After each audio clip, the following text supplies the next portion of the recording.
السلام علیکم. سمیع الله یم او دا وخت حاضر یم د خپل پیج نیچر ویت سمینا. ته د لوښو یو دکان دی چې د لرګي لوښي دي، هینډي کرافټ ټایپ.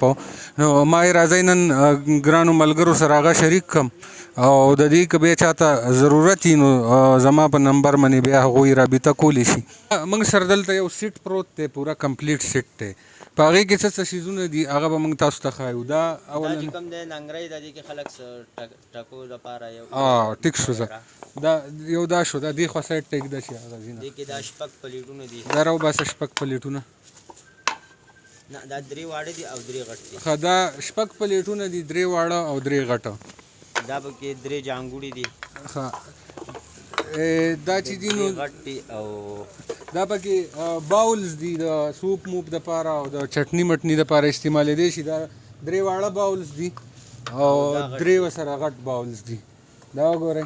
ښه، او دا چې دي نو دا هغه غټ پلیټونه دي. مجمع دي دا. ښه، دا ګورئ قدردانو، دا هغه غټ پلیټونه دي، کوم درې واړه درې غټ دي نو دا درې دا دي. ټیک ده. دا پکې مجمع ده. دا وګورئ دوه مجمع دي پکې. دا بله ته وښایي داسې دې کیمرې ته مخامخ. دا وګورئ دا دوه مجمع دي پکې. دا شو ده. بیا راځئ درې پکې ډونګې دي. درې پکې ډونګې دي. درې ډونګې دي. دا پکې یوه هسې کونډۍ ده لکه. ښه، یو منټ. دا پکې وګورئ یو ډونګه دا ده او دا نورې دي نه غټې دي. دا فول غټه ده. دا یوه چې ده نو دا فول غټه ډونګه ده. دا وګورئ پکې نه هم کتی شئ. دا پکې درمیانه ده.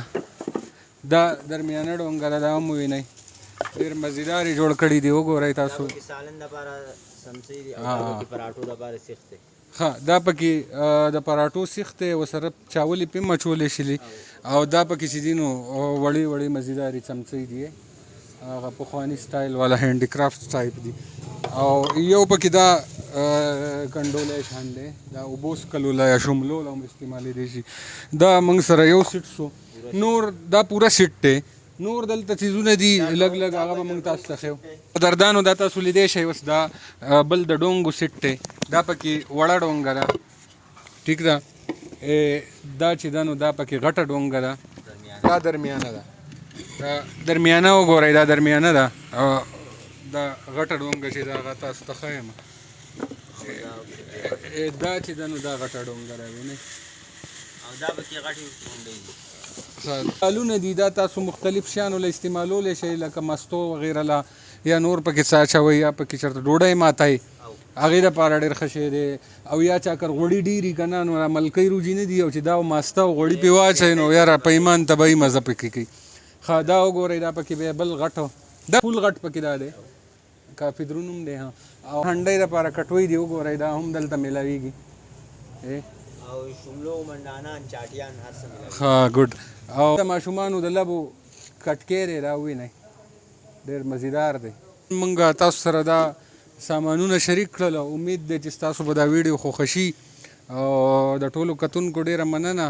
او اخره کې ریکویسټ دی چې یاره زما پیج فالو کړئ او زما چینل چې دی نو هغه سبسکرایب کړئ، چې تاسو ته نور هم داسې ښه ښه څیزونه راوړم. او دا کوم څیزونه چې ما تاسو ته وښودله نو زما نمبر ځان سره یاد ساتئ 0345 1685 زما نمبر دی 0345 1685 788.